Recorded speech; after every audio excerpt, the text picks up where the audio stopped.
Your Honor. I wasn't trying to block anyone. I just needed a corner from the wind. I've got nowhere left to march. I've spent over 4 decades on this bench, and if there's one thing the wood of this seat has taught me, it's that the law is a skeleton, but the stories we tell are the flesh and blood. It was a Tuesday morning, the kind where the Rhode Island wind cuts through your coat like a razor, and the radiator in the back of the courtroom was hissing a steady, rhythmic beat. The clock read exactly 9 a.m.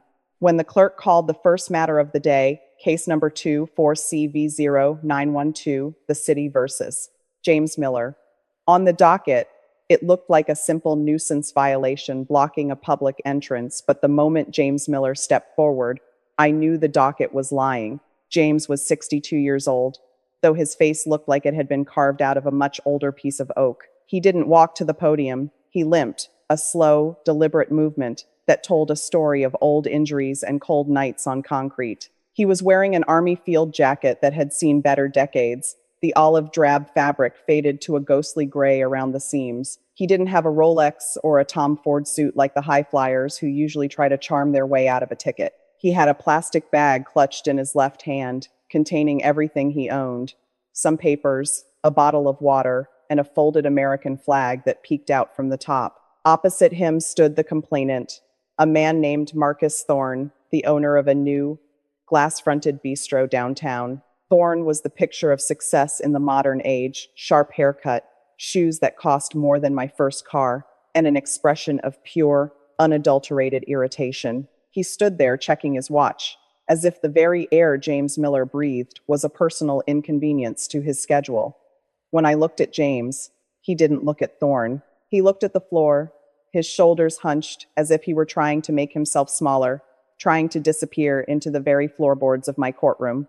"Mr. Miller," I said, keeping my voice low and steady, "you're charged with obstructing the entrance of a commercial property and refusing to move when requested by the police.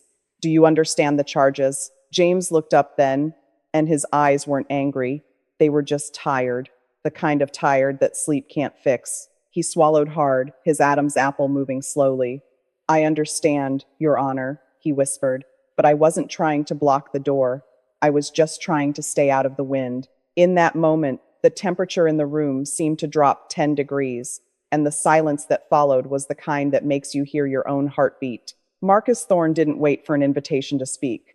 He stepped to the mic with a sigh that suggested he was doing the city a favor just by standing there. He adjusted his cuffs, making sure the light caught the edge of his watch, a gold piece that likely cost more than James Miller had seen in a decade. "Your Honor," Thorne began, his voice smooth and rehearsed, like he was presenting a quarterly earnings report rather than a complaint against a human being. "Let's be realistic. This is about the revitalization of the downtown district. I've invested millions into that bistro.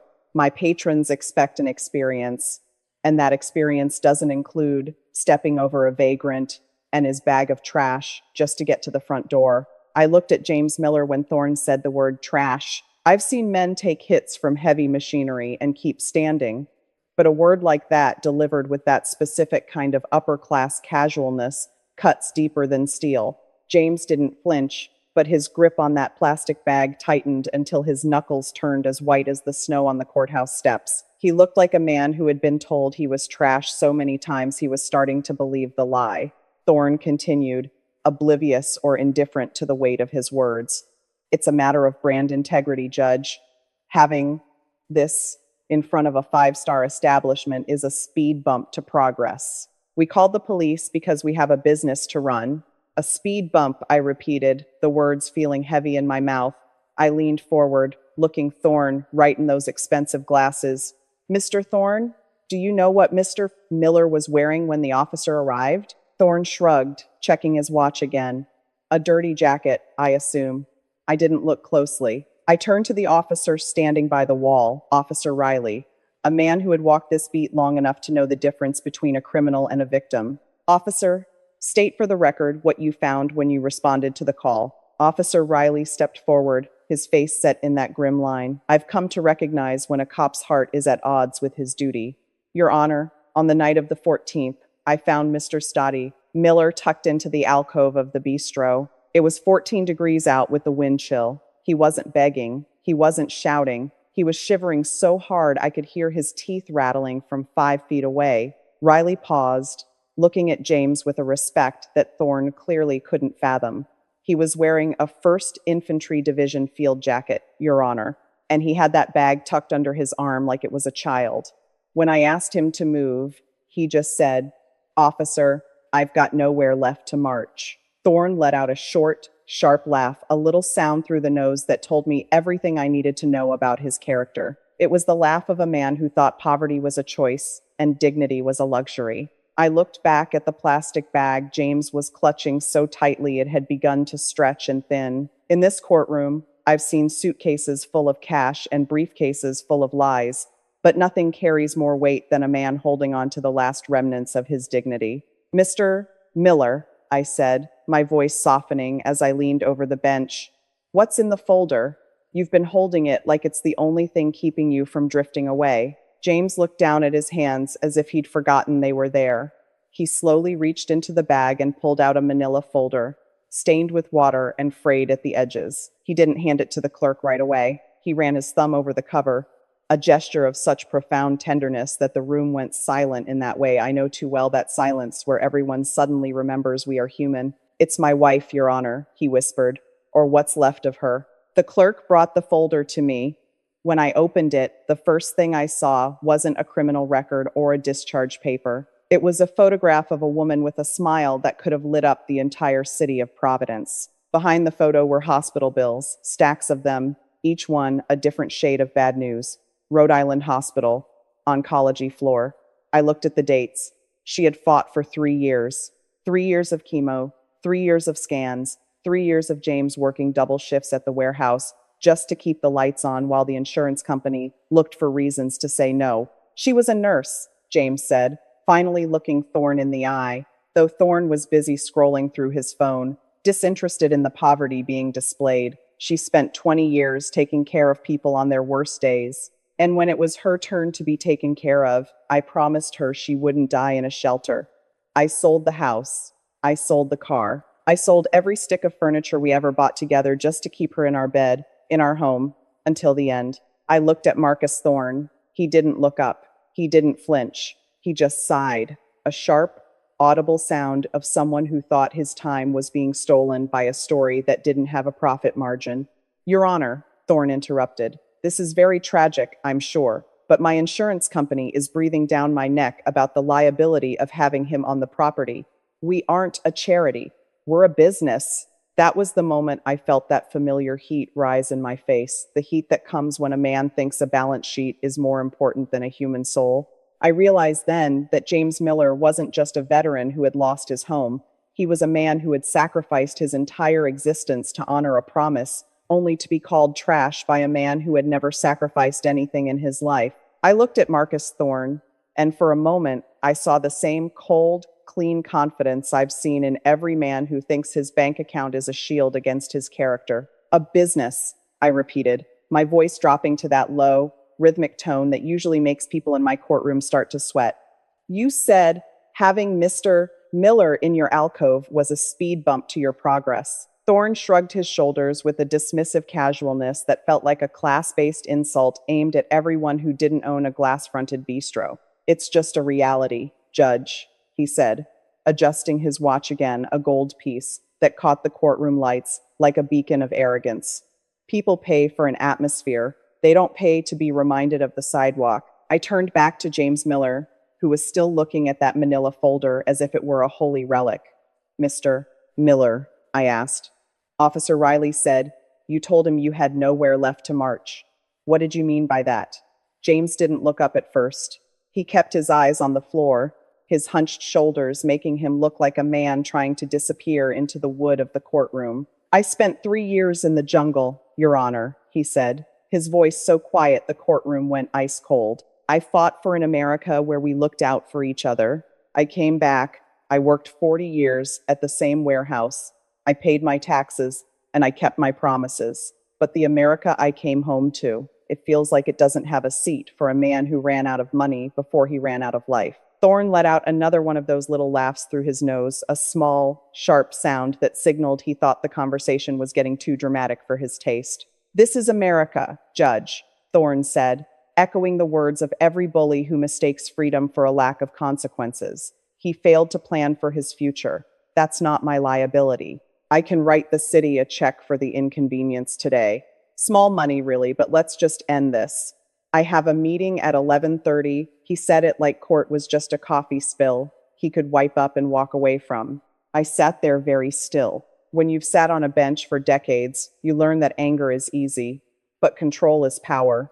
Small money, I said, leaning forward until I could see my own reflection in Thorne's polished shoes. To you, $3,000 might be small money. To a man who gave his house to keep his wife from dying in a shelter, that's not money at all. That's the price of his soul. Thorne didn't deny it. He just smiled wider, as if the story made him look more powerful for being unaffected by it. He looked right at me and said, Judge, you're regular. I have people for this. This court is just a speed bump. Thorne's smile was a sharp, clinical thing that didn't reach his eyes, a look I've seen on every man who believes that because he pays the bills, he owns the room. He turned his back to James Miller, dismissing him as if he were a ghost, and looked toward the back of the courtroom as if he were performing for a crowd that wasn't there. Judge, I've got a business to scale, Thorne said, his tone dripping with the kind of casual arrogance that tells everyone else they don't count. I'm not here to debate the philosophy of the sidewalk. I just want my entrance clear so my guests don't have to look at that. I looked at Officer Riley. I could see the jaw muscle in the young officer's face twitching, the same steel I felt hardening in my own chest. Riley didn't wait for me to ask. He stepped to the center of the room, his hand resting on a manila folder of his own. Your Honor, Riley said, his voice firm, and carrying that weight of duty that Thorne couldn't understand. There's more. After the citation was issued, we conducted a routine review of the business's public relations and social media presence, as there were reports of harassment. Thorne's smile flickered, just for a beat, a tiny crack in the glass-fronted bistro of his soul. Harassment? He scoffed. That's ridiculous. I'm a brand. I have a following. Riley didn't look at him. He pulled out a printed screenshot and handed it to the clerk. On the evening of the 14th, at 11:05 p.m., 20 minutes after Mr. Miller was asked to move, the Marcus Thrives Instagram account posted a photo. The clerk slid the page onto my bench. It was a high-resolution photo, likely taken on an expensive phone. There was Marcus Thorne, standing in the doorway of his bistro, holding a glass of something amber and expensive. He was pointing toward the alcove where James Miller sat, shivering in his olive drab jacket. The caption was written in bold, clean font. Quality control starts at the door. High-class dining requires high-class neighbors. No room for low-class baggage. Number revitalization, number Providence business, number excellence. Underneath were hundreds of likes and laughing emojis. The courtroom went ice cold. It was that sharp, audible gasp that happens when an audience realizes they aren't watching a trial, they are watching a performance of cruelty. James Miller finally looked up. He didn't look angry. He looked crushed, as if the physical weight of Thorne's digital mockery was heavier than the 3 years he'd spent in the jungle. I looked at Thorne. He didn't deny it. He didn't even have the decency to look ashamed. He just leaned back and said, It's content, Judge. It's engagement. In my world, that's just how you play the game. I sat there for a long moment, the radiator hissing in the silence. Thorne thought this was a game where the winner is the one with the most followers and the cleanest shoes. But in my courtroom, authority is earned, not simulated. Mr. Thorne, I said, my voice as calm as a ticking clock, you just told this court exactly who you are. And you're right about one thing. The game is about to change. I looked at Thorne, and for a moment, the room felt as if it were suspended in a block of cold glass. I've seen many men try to hide behind flashy logos and opulence, but the truth always has a way of finding the smallest cracks. Mr. Thorne, I said, my voice dropping like a warning. You talk about revitalization and class, but I've learned that a building is only as strong as its foundation, and yours seems to be built on sand. Thorne's pride began to flicker, but his overconfidence still drove him to maintain an air of indifference. He checked his watch once more, an act that showed his blatant disregard for the court's time. Your Honor, This is a hearing about municipal order, Thorne said, trying to regain the upper hand. You're over-dramatizing the issue. My accountants handle everything. I have an empire to run. I am not over-dramatizing, Mr. Thorne. I am searching for the truth. And in this courtroom, the truth is never too much, I replied, feeling the surge of ironclad power rising within. A man's pride should never be placed above the dignity of another human being. Officer Riley stepped forward again, and this time, he no longer looked like a traffic cop. He looked like an omen of a coming storm. Your Honor, while reviewing the social media evidence and related reports, we discovered serious irregularities in the business records of Thorne Bistro LLC. Thorne's face shifted from arrogant to pale in a single breath, a cognitive twist that made him realize what he thought he knew might have been a grave mistake. Officer Riley continued, his voice echoing through the silent room. We have contacted the Department of Labor and the State Tax Authority. It appears that Thorne Bistro has declared charitable donations that were never actually sent, including a fund allegedly for the reintegration of veterans. The silence that followed was so heavy you could hear your own heart beating. James Miller, the man Thorne had called trash, looked up, his eyes wide with shock. He had fought for a country that Thorne was using as a tool for tax evasion. Suddenly, the heavy double doors at the back of the courtroom swung open.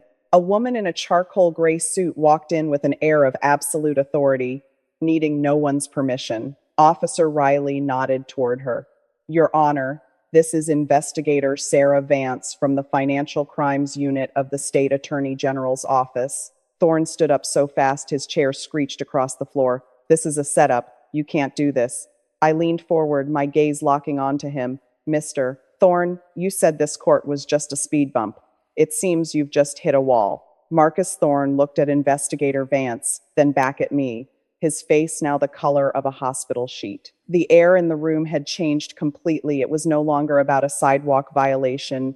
It was about the collapse of an empire built on the backs of the vulnerable. This is a misunderstanding, Thorne sputtered, his voice cracking as the clean, expensive confidence he walked in with vanished into the radiator's hiss. He looked at James Miller, but he didn't see trash anymore. He saw the catalyst of his own destruction. Investigator Vance stepped forward, placing a thick dossier on the clerk's desk. Your Honor, we have evidence of suspected fraud, interstate transport of stolen goods, and money laundering tied to the offshore accounts of Thorne's revitalization funds. Thorne's lawyer tried to object, but I held up my hand, and the silence that followed was absolute, the kind of silence where the weight of the law finally meets the truth of the heart. I leaned forward, looking right at Thorne.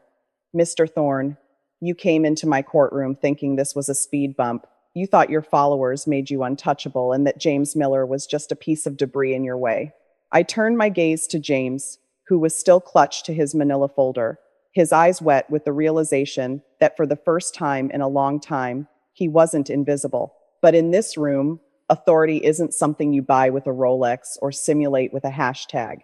It is earned through character. I am finding you guilty of the municipal violations, I said, my voice carrying the steel of 4 decades on the bench. But we aren't stopping at a check. I am ordering restitution in full for the emotional distress and the digital mockery you inflicted on this veteran. Thorne started to protest, mentioning his people again, but I cut him off. And as for your sentence, 500 hours of community service. Thorne let out a weak, desperate laugh. In a shelter? I don't do manual labor, Judge. I shook my head slowly. Not a shelter. You are going to report to Rhode Island Hospital, specifically the oncology floor where James Miller's wife spent her final years. The courtroom made that sharp inhale sound again. You are going to push wheelchairs. You're going to stock supplies. You're going to sit with the patients who don't have anyone else. You're going to learn what it means to stay late so someone doesn't have to die alone. Thorne's jaw tightened, his arrogance finally replaced by the raw fear of someone caught in a trap of his own making. Investigator Vance then added the final blow. And the Attorney General's office will be seeking custody of all business devices immediately following this disposition. As the officers moved toward Thorne, he looked small, not because I made him small, but because his own choices had stripped him of the only thing he ever valued, his image. As the officers led Marcus Thorne toward the back door for federal processing, the heavy silence of the courtroom returned, but it was a different kind of quiet now, the kind that lets a lesson sink into the floorboards. I watched Thorne's polished shoes disappear behind the double doors, and I realized that while the law had finally caught up with his bank account, his soul was still miles behind. I turned my chair back to the center and looked at James Miller. He was standing there, his old army jacket still smelling of the cold morning air, but his shoulders were no longer hunched. He looked like a man who had finally found a place to rest his pack. "Mr. Miller," I said, my voice echoing in the still room. "The court is adjourned, but I'm not finished with you yet." I stepped down from the bench, something I rarely do, and walked toward him. I could see the confusion in his eyes, that lingering fear that even a victory might be too good to be true. I reached into my inner jacket pocket and pulled out an envelope I had been carrying since I read the docket that morning. It wasn't a court order. It was personal. I slid the envelope into his worn, calloused hand. "This is for the rent, James, and for a headstone for your wife. A nurse like her shouldn't have her name written in the wind." He looked down at the envelope, his hands trembling so hard the paper rattled. "Judge, I can't take this," he whispered, his voice cracking for the first time. I placed my hand on his shoulder, feeling the rough fabric of his field jacket. "Yes, you can," I said firmly, "because when I was a boy, my father taught me that the measure of a man isn't what he owns. It's what he gives when someone else is drowning." Tears finally escaped his eyes, running down the deep lines of his face like rain on an old road. He didn't say a word. He just nodded, clutching that envelope and his manila folder to his chest, as if they were the twin pillars of his new life. As he limped out of the courtroom, the gallery, the regular people who had sat through the morning's drama, didn't cheer. They just stood up, one by one, in a silent salute to a man they had nearly forgotten was there. I sat back in my chair and let the silence of the empty room wash over me. People ask me if I ever get tired of the bench, if I ever get numb to the suffering. I don't, because every day I see proof that character is the only currency that doesn't devalue. Some walk in with a Rolex and leave with shame. Others walk in with tears and leave with hope. Justice isn't just about punishment. It's about protection. It's about telling the person who feels invisible, "I see you. Thank you for staying with me to the end of this case." If you believe that rich bullies shouldn't get a pass and that justice should mean something more than a speed bump, hit like and drop a comment saying justice matters. And if you want to see another story where the powerful are humbled in a way no one expects, subscribe and watch the next one, because the next case starts with a simple ticket too and ends with a twist that made the whole city stand up.